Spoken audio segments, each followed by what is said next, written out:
Once upon a time, in a quiet little town, a town resting gently beside a wide, calm river, there lived the people of Hamlin.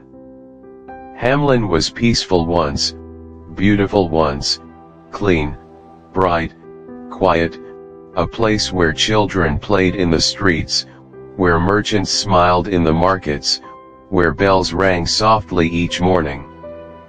But that was long ago, 50 years ago, before the trouble began. Because over time, slowly, carelessly, the people of Hamlin began to grow lazy.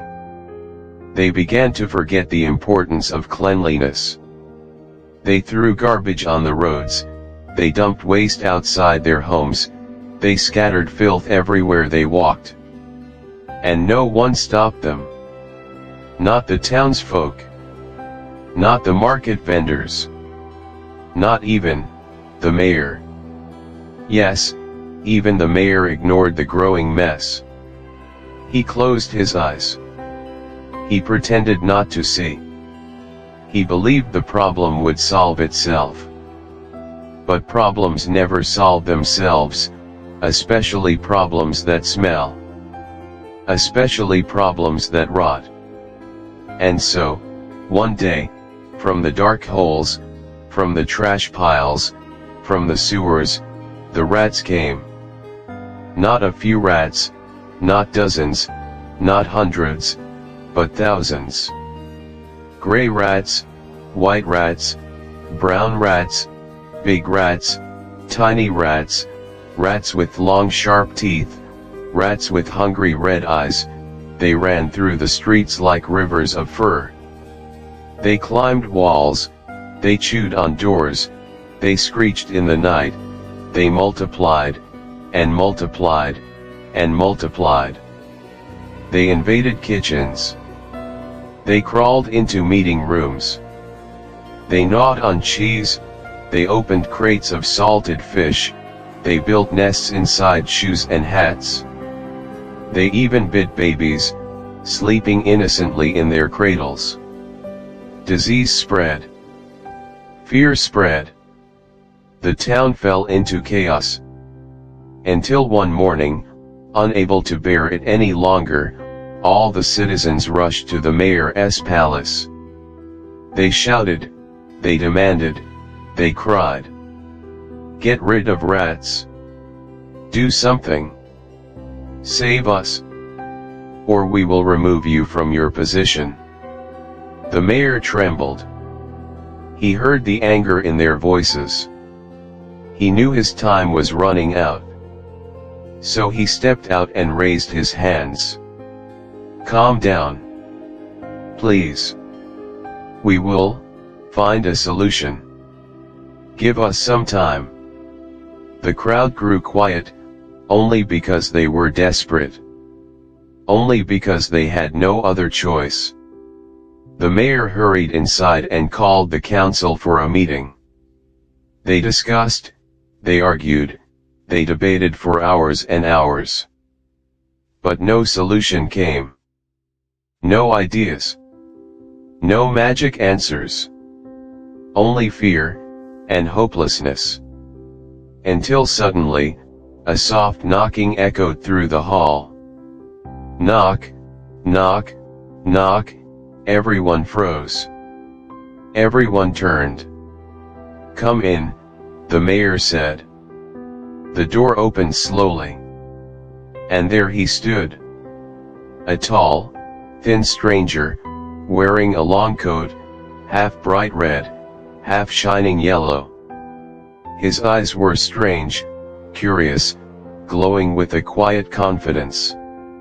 His fingers twitched playfully, as if they longed to play a tune. The council burst into laughter. Have you run away from the circus? They joked. But the stranger did not laugh. He simply smiled and spoke softly. People call me the Pied Piper. The hall grew still. I travel the world, he said. I help towns troubled by creatures, creatures that creep, swim, fly, run, or crawl.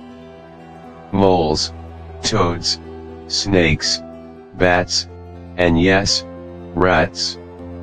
The mayor leaned forward. You can summon rats, you can control them. I can lead them, the piper said. Every last one. Impossible, a councilman muttered. Then how do we believe you? Another asked. The piper's voice remained calm. I freed an African village from a storm of gnats. I saved an Asian town from monstrous vampire bats. I go wherever help is needed. The mayor exchanged looks with the council. Desperation pushed aside their doubts. Fine, he said. Show us. Rid Hamlin of its rats. And if you succeed, we will pay you 1,000 guilders. The council nodded. The decision was final. The piper bowed slightly. You may watch from the windows, he whispered. Then he stepped outside. The streets were quiet, too quiet, as if the rats were watching. The piper lifted his pipe. A slender wooden pipe, glowing faintly in the sunlight. He closed his eyes.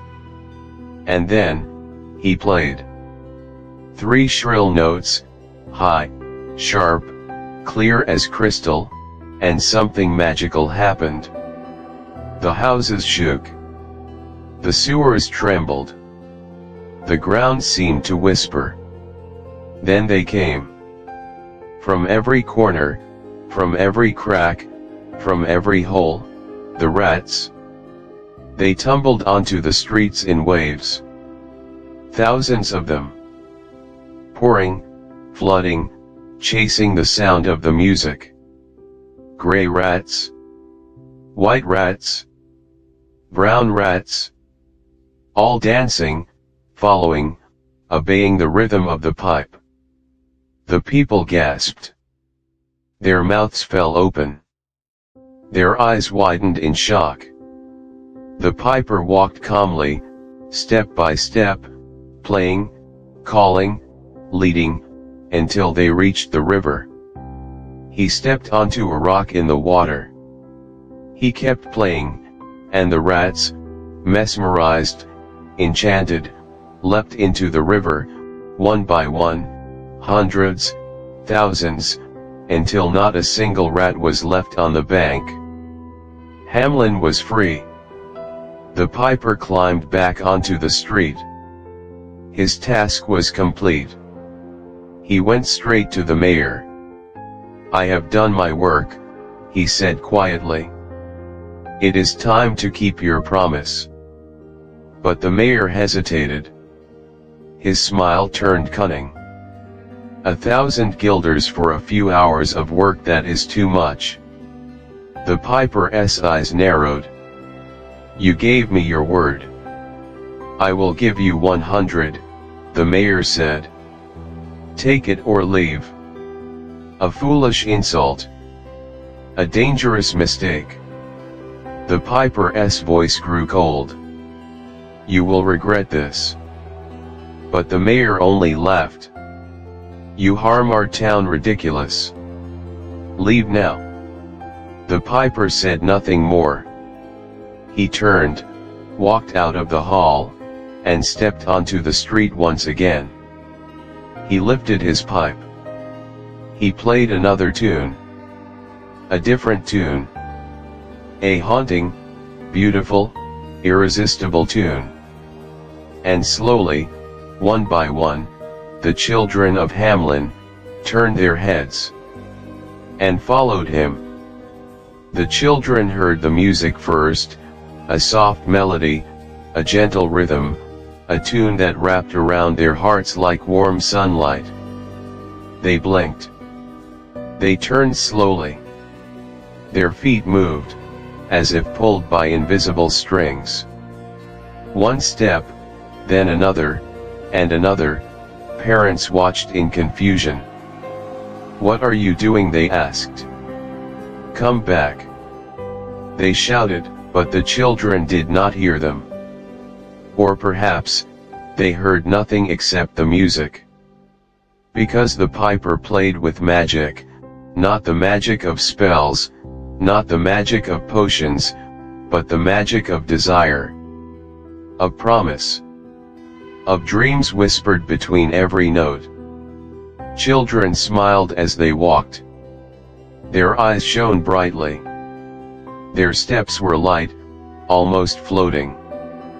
The adults tried to move, they tried to shout louder, they tried to grab their children, but something held them still. A strange numbness. A soft, heavy weight in their limbs. As if the very air around them refused to let them move. Only their eyes could follow. Wide. Terrified. Helpless. The piper walked calmly through the town. His coat glowed red and yellow under the morning sun. His long fingers danced on the pipe. Every note sparkled, like little pieces of magic drifting in the air. The children followed behind him in a long, bright line. Boys. Girls. Toddlers. Teens. All marching with peaceful smiles. Some held hands. Some giggled softly. Some hummed along with the music. But none looked back. The piper led them down the main road, across the stone paths, past the markets, past the mayor's palace, through the open square where mothers cried and fathers shouted uselessly. He did not slow down. He did not pause. He only played, and walked. Finally, the piper reached the river bridge. The same one where he had led the rats to their doom. The water shimmered beneath it. A cool wind brushed across the children's faces. But the piper did not stop there. He crossed the bridge. He moved toward the mountains rising in the distance, tall, silent, ancient, as if they had been waiting for him. And still, the children followed. The tune changed slightly, growing sweeter, softer, more enchanting. Every note painted pictures in their minds: chocolate forests, candy clouds, gingerbread houses, fields of golden cakes, rivers flowing with warm, creamy milk, a paradise made just for children. The lame boy in the group, a quiet boy with a weak leg, tried his best to keep up. He dragged his foot, he breathed hard, he pushed forward with all the strength he had, but he was slower than the others. And the piper's pace, slowly, gently, increased. When they reached the mountain, something extraordinary happened. The rocky surface began to glow. A soft light spread across the stones, like silver veins waking from a long sleep.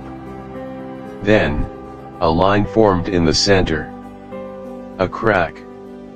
A doorway. The mountain opened. Inside was a warm golden light. A swirling portal. A path to the world the music promised. The piper stepped inside first. He continued to play. He did not look back. The children followed him, one after the other, a stream of tiny feet disappearing into the glowing doorway. But the lame boy, he was too slow. Wait! He cried. He reached out his hand, stretching, shaking. Wait for me. But before he could cross the last few meters, before his fingertips could touch the glowing entrance, the music stopped. The portal trembled, its light flickered, and then, it slammed shut.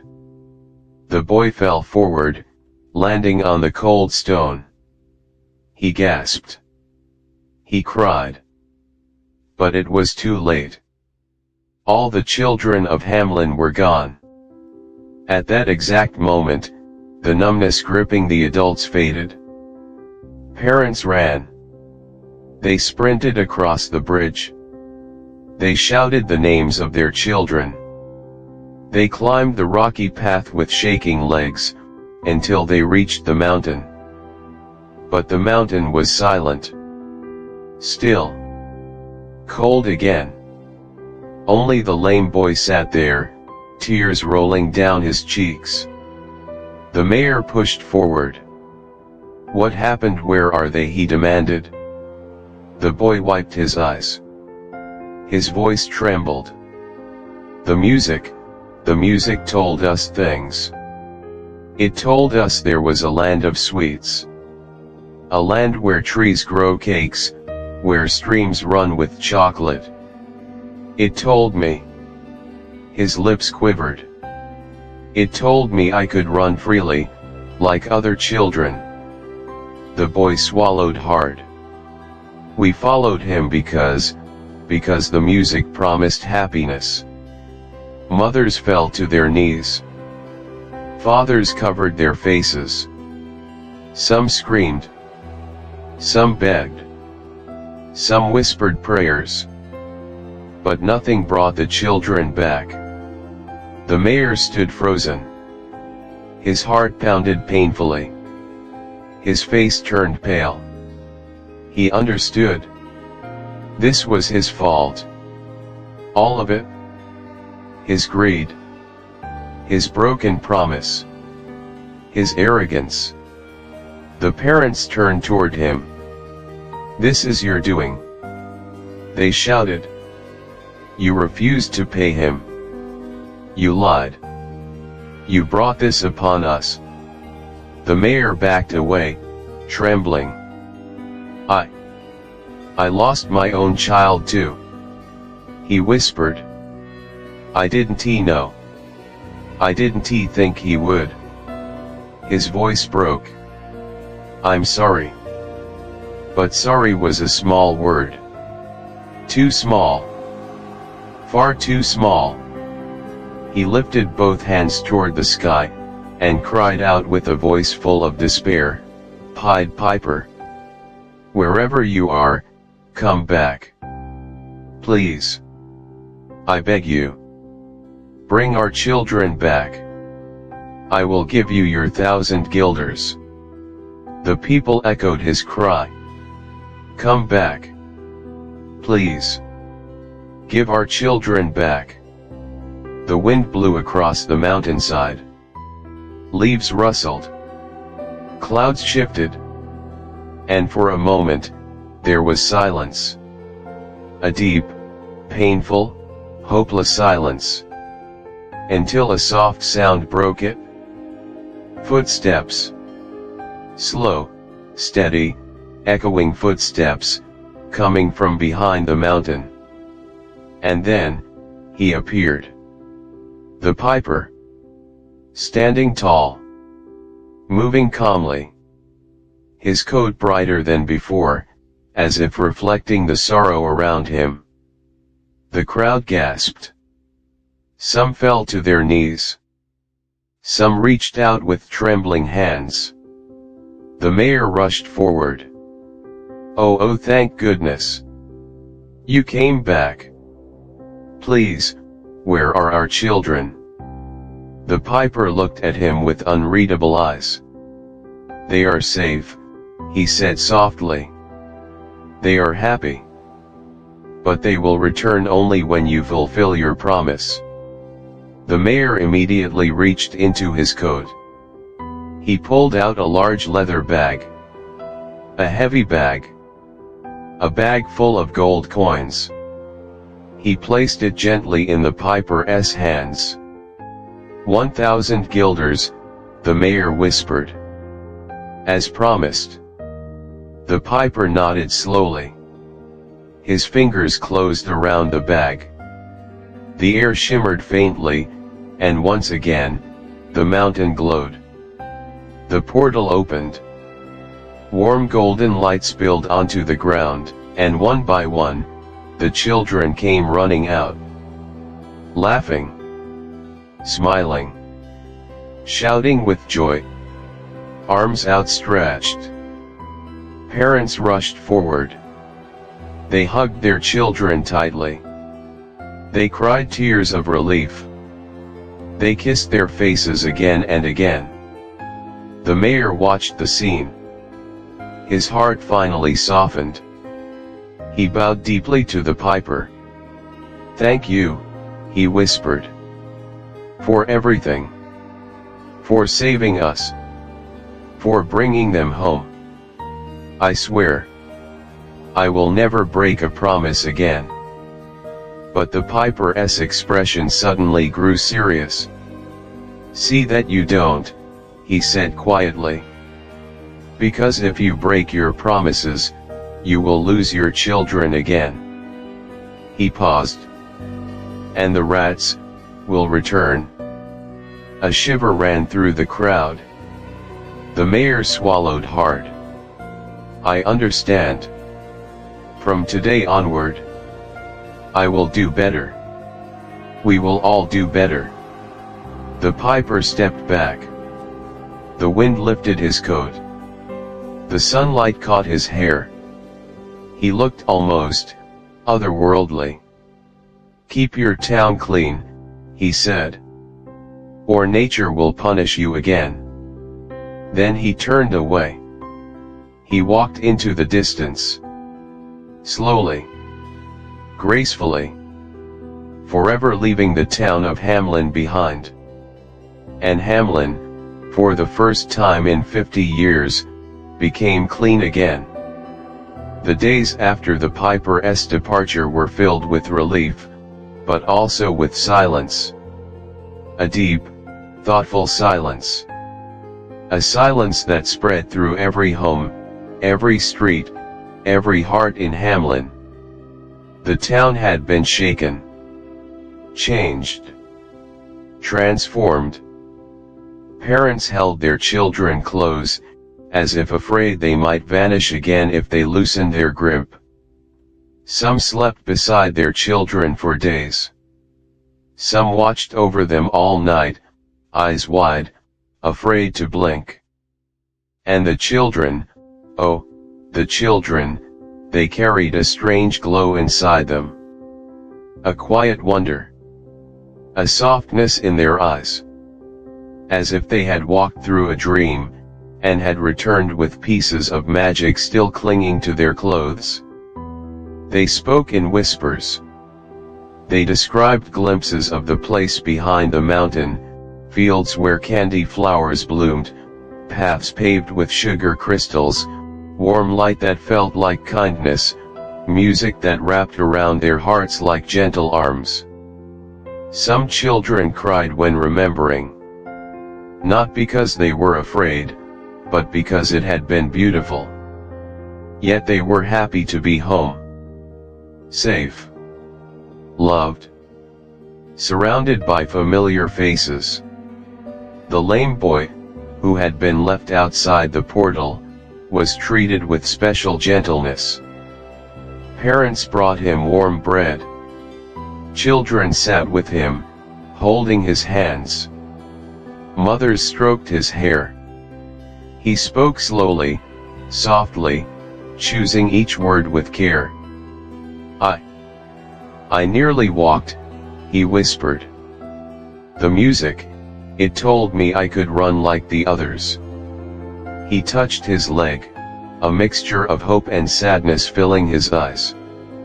The people listened. They felt his pain. They felt the guilt too. And from that day on, the boy was never left alone. Meanwhile, the mayor changed. Truly changed. Gone was his old pride. Gone was his careless attitude. Gone was the arrogance that had nearly destroyed Hamlin.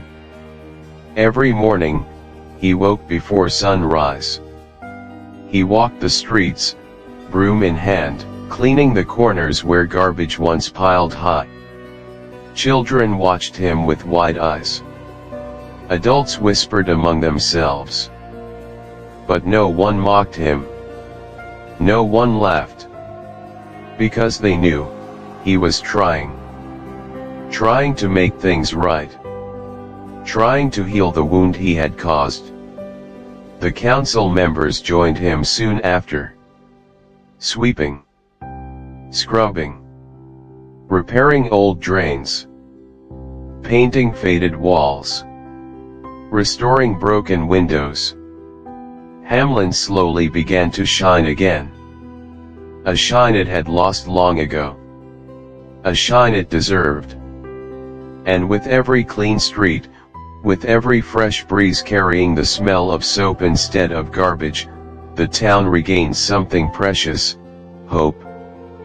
But even though Hamlin was healing, something lingered in the air. A question. A whisper. A haunting curiosity. Who was the Pied Piper? Where did he come from? Where did he go? Why could he command rats and children with nothing but music? Many theories spread around the town. Some said he was an angel, sent to teach them a lesson, sent to test their hearts. Some said he was a magician, a man touched by ancient powers, a wanderer who carried enchantment in his pocket. Some feared he was a spirit, a ghost in bright colors, a guardian of nature itself, punishing those who disrespected the earth. Children, however, whispered the gentlest theory of all, that he was lonely. That maybe, the piper traveled from town to town because he had no home, no family, only his pipe, and the hope that somewhere, someone would welcome him. Whether true or not, the story of the piper spread far beyond the borders of Hamlin.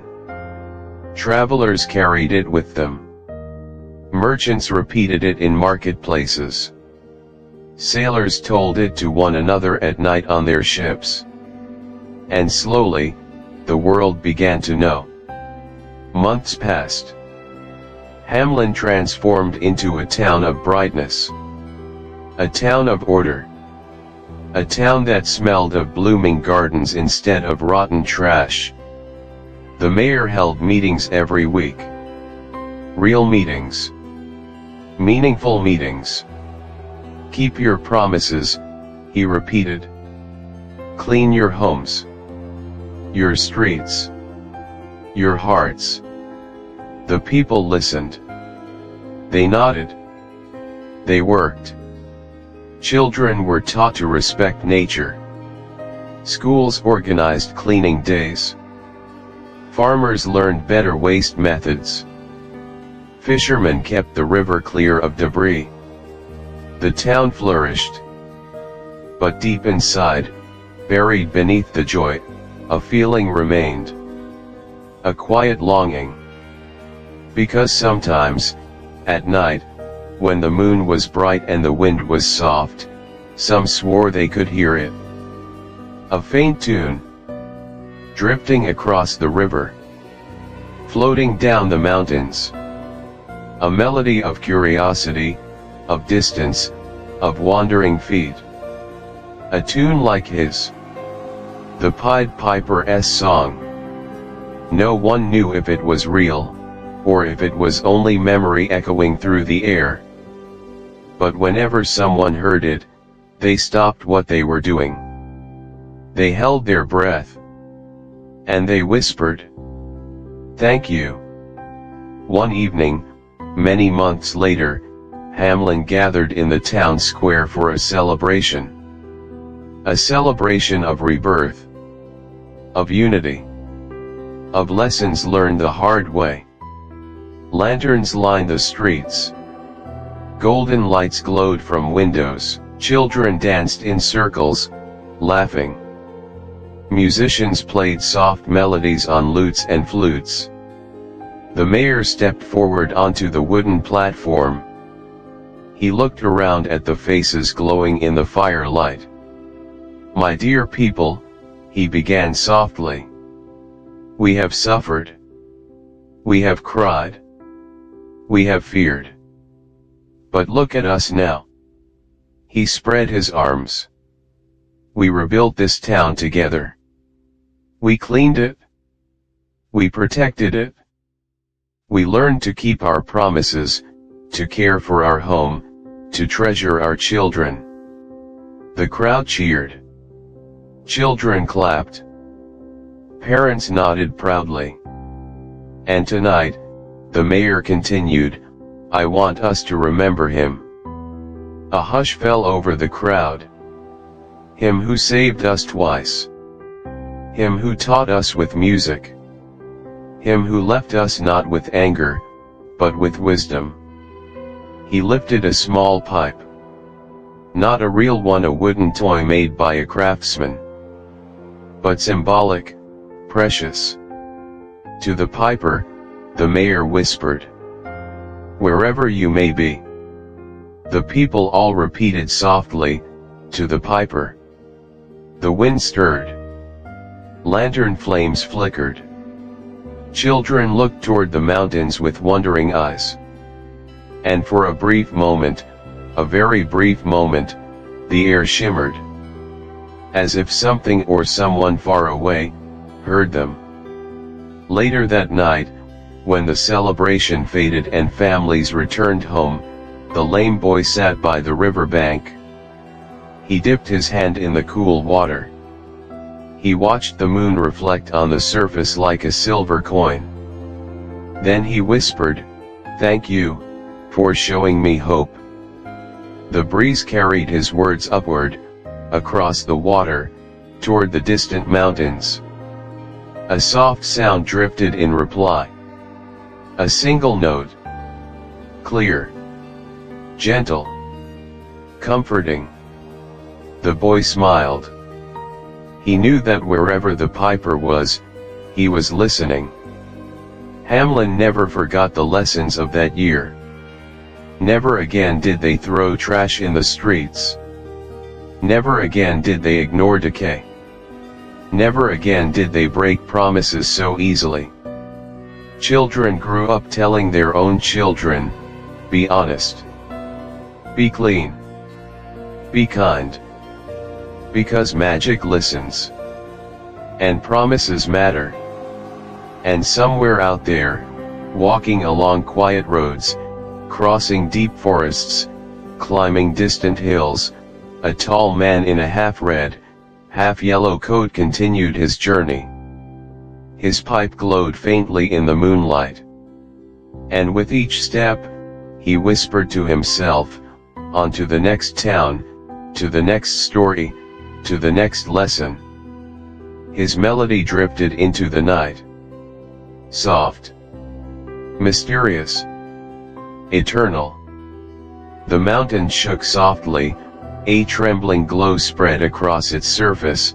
The old, stone wall, began to breathe, a line of golden cracks, then a shimmer, then a trembling rumble, and slowly, slowly, slowly, the hidden gate opened once again, a warm light poured out, gentle, golden, soft like morning sun, and from that glowing doorway, 1 step, 2 steps, 3 steps, the children of Hamlin stepped back into the world.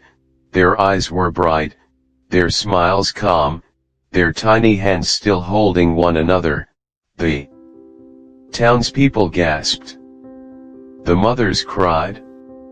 The fathers collapsed in relief. My child. You're safe. You're back. Tears ran down the valley, tears of relief, tears of joy, tears that washed away every stain of fear. The piper speaks again. The piper stood quietly at the edge of the light, not smiling, not angry, simply calm. His red and yellow coat shimmered, his flute rested in his hand, his eyes gentle, yet firm. He looked at the townspeople, at the trembling mayor, at the tearful families, and he said, softly, but clearly, every word ringing like a bell, I keep my promises, even when others do not. Let today be a lesson, Hamlin must never forget. The mayor bowed lower, lower, lower, until his forehead touched the ground. Forgive us, forgive me, never again will I break my word, never again will I neglect this town. The piper raised a hand. A simple gesture. A silent request. Keep Hamlin clean. Keep Hamlin honest. Keep Hamlin safe. And your children will always stay by your side. A promise renewed. The people nodded, all of them, every single one. Mothers wiped their tears, fathers held their children close, the townsfolk made a vow that echoed across the valley, we will keep our town clean. We will protect it. We will never neglect our home again. And from that day, something changed. Something deep. Something lasting. Trash was no longer thrown on the streets. Food was stored safely. Rivers were kept clear. Homes were kept neat. And the whole city worked, together, as one. Hamlin became bright again. Hamlin became healthy again. Hamlin became beautiful again. The breeze felt lighter. The nights felt safer. The air felt clean. For the first time in years, Hamlin breathed freely. The piper's final words, as the sunlight touched the valley, the piper turned away, he stepped toward the mountain path, but paused, just for a moment, he looked over his shoulder, and said, almost like a whisper carried by the wind, a clean town keeps darkness away, a truthful town keeps sorrow away, and a grateful town keeps its children safe, forever. And with that, he lifted his pipe, a soft note drifted through the morning air, light, gentle, glowing, the piper walked away, step by step, until his figure faded into the far blue distance, and some say, if you listen closely at dawn, very closely, with your heart open, you can still hear, one faint, distant note, floating through the mountains, the final song, of the Pied Piper of Hamlin. The days after the piper left, Hamlin woke the next morning, different. Quieter. Softer. The sunlight touched every rooftop, every window, every stone on the street, but this sunlight felt new. Gentler. Warmer. Like a blessing left behind, by someone who had walked away, but not truly gone. Parents walked hand in hand with their children, holding them tightly, as if they might disappear like mist. Mothers brushed their child's hair slowly, fathers lifted them onto their shoulders, grandparents kissed their tiny hands, again, and again, and again, just to be sure they were real. Children laughed. Children ran. Children played in the streets again, as if the fear had washed away overnight. The town breathed, a long, deep, healing breath. A town changed, forever. From that day forward, Hamlin did something remarkable. They cleaned. They cared. They worked together. Not for show. Not for praise. But for each other. Streets were swept every morning, soft brooms whispering across the stone.